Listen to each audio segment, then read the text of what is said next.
नमस्कार। फिर से उपस्थित हूँ अपने YouTube चैनल पर नए विषय के साथ। इस बार का विषय है कला। कला अपने मन की बात करती है, कला आपके मन की बात करती है, कला पूरी दुनिया की बात करती है, कला आपकी खुशहाली की बात करती है। इसी विषय पर आज चर्चा करते हैं। तो आगे बढ़ने से पहले आपसे अनुरोध करते हैं कि आप मेरे चैनल को सब्सक्राइब करें। जो नहीं किए हैं उन्हें कर रहा हूँ, और जो कर चुके हैं उनको बहुत बहुत धन्यवाद। तो आगे बढ़ते हैं। मानव सभ्यता के प्रारंभ से ही कला और जीवन का संबंध रहा है। कला केवल मनोरंजन, खाली समय का सदुपयोग या दीवारों को सजाने का माध्यम नहीं है, बल्कि यह मानव चेतना की उच्चतम अभिव्यक्ति है। हर कलाकार के लिए उसका कलाकर्म अपने भीतर के ब्रह्मांड को समझने और बाहरी दुनिया के साथ एक आत्मीय संवाद स्थापित करने का सबसे सशक्त जरिया है।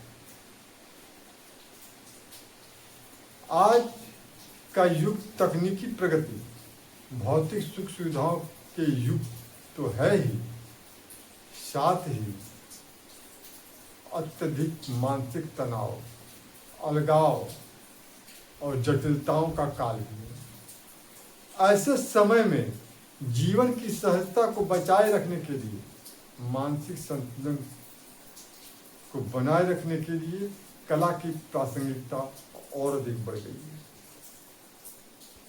एक कलाकार जब किसी कृति का सृजन करता है, चाहे वह कैनवास पर बिखरे रंग हो, मिट्टी का दिया हो, या आकार देने में कागज की भूमिका हो, शब्दों में पिरोई गई कविता हो, या सुरों का कोई आलाप हो, वह वास्तव में अपने अंतर्मन की यात्रा पर होता है। कलाकर्म कलाकार को खुद से मिलाता है। दैनिक जीवन की आपाधापी में हम जो भावनाएं, डर, आकांक्षाएं और दर्द दबा देते हैं, कला उन्हें बाहर आने का मार्ग देती है। कलाकार अपनी कला के माध्यम से अपने ही अस्तित्व के गूढ़ रहस्यों को समझाता है। भाषा की अपनी सीमाएं होती है, लेकिन कला की कोई सीमा नहीं होती। एक मूक पेंटिंग या एक दर्द भरी धूम दुनिया के किसी भी कोने में बैठे व्यक्ति के दिल को छू सकती है।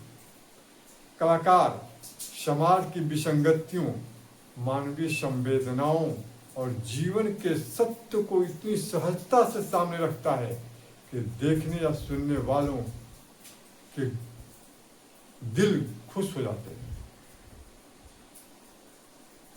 यह स्व से सर्व की ओर बढ़ने की यात्रा है। हम सब कलाकार जो कला की इस पवित्र विधा से जुड़े हैं, हमारा यह एक बड़ा सामाजिक और सांस्कृतिक उत्तरदायित्व है कि हम आने वाली पीढ़ी को कलाकर्म का असली मर्म समझाएं। आज की युवा पीढ़ी एक ऐसे दौर में जी रही है जहां हर रोज हर चीज का बाजारीकरण हो चुका है। कला का वास्तविक मर्म प्रसिद्धि या धन कमाना नहीं, बल्कि जीवन की गहराई से महसूस करना और उस जीवंतता को दूसरों तक पहुंचाना है। रील और शॉर्ट्स के इस दौर में जहां लोग इंस्टेंट फेम यानी तुरंत प्रसिद्धि चाहते हैं, वहां कला धर्म धैर्य सिखाती है। एक अच्छी कृति समय और साधना मांगती है। यदि आने वाली पीढ़ी केवल तकनीकी और तार्किकता पर चलेगी तो वह मशीन बन जाएगी। कला का संबंध भावना से है। कला ही उनके भीतर की करुणा, सहानुभूति और प्रेम जैसे मानवीय संवेदनाओं को जीवित रख सकती है। जब जीवन पर जटिलताएं हावी होने लगती है तो व्यक्ति अपनी सहजता खो देता है। वह कृत्रिम व्यवहार करने लगता है। कला हमें हमारी मूल प्रकृति की ओर वापस खींच लाती है। बच्चा जब मिट्टी से खेलता है या कागज पर बेतरतीब लकीरें खींचता है तो वह पूरी तरह सहज होता है। कला बड़ों के भीतर के उसी बच्चे को, उसी सहजता को मरते दम तक जीवित रखती है। अपने कला को सार्थक करने वाले कलाकार डॉक्टर वंदना मल्होत्रा जी को आज सुनते हैं इस वीडियो में। सुने। नमस्कार, मेरा नाम डॉक्टर वंदना मल्होत्रा है। मैं इस समय चंडीगढ़ में कार्यरत हूँ, चंडीगढ़ में रहती हूँ। अपने विषय में कुछ भी बताने से पहले मैं अमन चक्र जी को धन्यवाद देना चाहती हूँ, जिन्होंने उभरते हुए कलाकारों के प्रोत्साहन देने की दिशा में ये कार्य प्रारंभ किया है। मैंने बनारस हिंदू यूनिवर्सिटी से मैंने अपनी BFA, MFA, PhD और UGC की एग्ज़ाम्स को पास किया और PhD के दौरान मेरा विवाह हो गया तो मैं चंडीगढ़ आ गई। और जिस समय मैं मास्टर्स कर रही थी बनारस में, उस समय बुक इलस्ट्रेशन में चूँकि मैं मास्टर कर रही थी तो मैंने बहुत से पब्लिकेशंस हाउस के लिए काम किया। बच्चों की किताबों को डिज़ाइन करने का काम किया और मास्टर्स में ही मैंने अपने घर में ही एक क्रिएटिव आर्ट स्टूडियो की स्थापना की, जिसमें मैं उस समय वहाँ की बनारस के मेरे आसपास की जो लड़कियाँ आती थी उनको मैं आर्ट सिखाती थी। तो PhD करके जब मैं चंडीगढ़ आई, PhD के दौरान जब मैं चंडीगढ़ आई तो मेरा नया क्षेत्र था, नई कर्मभूमि थी, नए नए लोग थे, नए विचारधारा के लोग थे। उन लोगों के साथ सामंजस्य बैठाना और अपने अंदर के कलाकार को जीवित रखना और काम करना, इस दिशा में मैंने काम शुरू किया। और थोड़ी सी अड़चनें आई, थोड़ी सी मुश्किलें आई, लेकिन काम जो है वो कभी छोड़ा नहीं। इसी दौरान मैंने एक प्राइवेट इंस्टीट्यूट में लेक्चरर के लिए काम शुरू किया और 2012 तक मैंने वहाँ पे नौकरी की और जुलाई 2012 में मैंने उस जगह को छोड़ा। और मैंने अपने अंदर कहीं ये विचारधारा थी कि अपनी क्रिएटिविटी रुक रही है या अपने अंदर का चित्रकार रुक रहा है, उसको प्रोत्साहन देना बहुत ज़रूरी है। तो उसको प्रोत्साहन देने के लिए 2012 में मैंने पहला अपना सोलो शो किया, चंडीगढ़ पंजाब ललित कला में सोलो शो किया ये। और उसके बाद वंदना आर्ट अकेडमी की फिर से स्थापना की, क्योंकि मेरी एग्जीबिशन के दौरान बहुत से लोग आए जिन्होंने मेरी पेंटिंग्स को पसंद किया, तो वो ये चाहते थे कि मैं उनके बच्चों को आर्ट सिखाऊं। तो न चाहते हुए भी वंदना आर्ट अकेडमी की स्थापना जो है वो फिर से हो गई और शुरू में छोटे छोटे बच्चों को सिखाना शुरू किया। और अब मेरी एकेडमी में कम से कम 3 साल की उम्र के बच्चे से लेकर 70 साल के बुज़ुर्ग लोग जो है वो आके अपनी आर्ट को सीखते हैं। उनके अंदर का जो कलाकार कहीं छुपा हुआ है, उस कलाकार को प्रोत्साहन देने का काम मैं कहीं करती हूँ। इसी के साथ साथ मैंने एक वंदना आर्ट स्टूडियो की स्थापना की। वंदना आर्ट स्टूडियो जो है वो डॉक्टर वंदना मल्होत्रा के अंदर की क्रिएटिविटी को उजागर करने का एक माध्यम है। इस स्टूडियो के माध्यम से मैं बहुत सी एडवर्टाइजिंग एजेंसीज़ हैं, इलस्ट्रेशंस हैं, कमीशन के आर्ट वर्क्स हैं, इन सारे कामों को करती हूँ।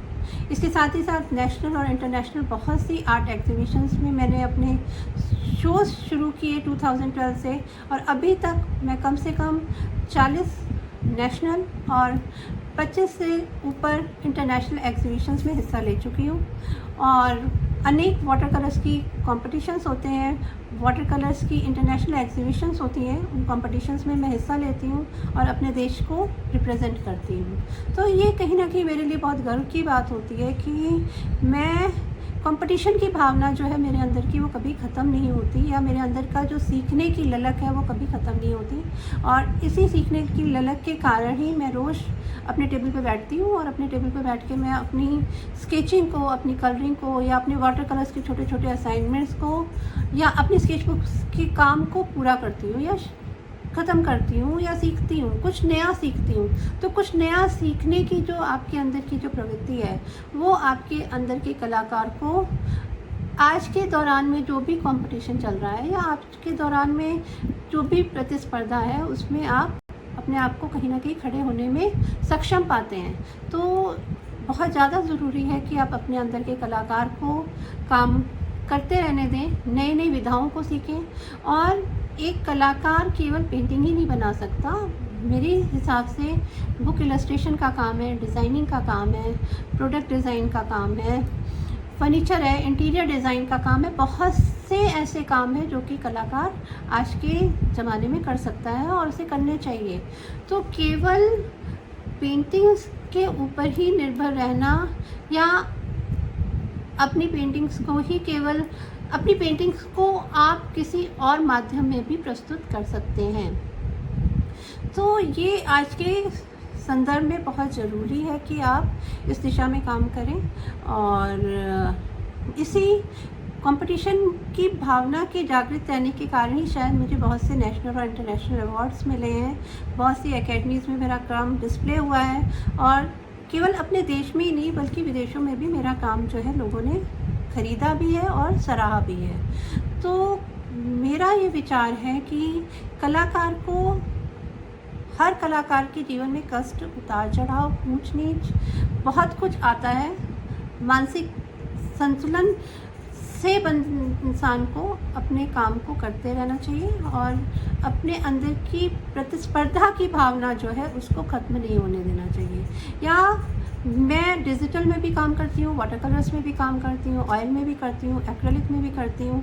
तो मैं हर माध्यम में अपने आप को, अपनी जो भी आसपास जो भी महसूस कर रही हूँ उसको प्रस्तुत करने की कोशिश करती हूँ। तो आज के कलाकारों के लिए भी मेरा, जो नवयुवक कलाकार हैं उनके लिए भी मेरा यही संदेश है कि आप अपने अंदर की जो कला भावना है उस पर काम करें, माध्यमों को अड़चन न बनाएं, हर माध्यम में काम करके देखें। और आप सबको मुझे सुनने के लिए बहुत बहुत धन्यवाद, और मैं इसी के साथ अपनी इस वीडियो को समाप्त करती हूँ। Thank you. आपको यह एपिसोड कैसा लगा कमेंट बॉक्स में बताएं। आगे इस तरह के और वीडियो आपके लिए लेकर आएंगे हम। तब तक के लिए हमें इजाज़त दीजिए। धन्यवाद। जय श्री कृष्ण। राधे राधे।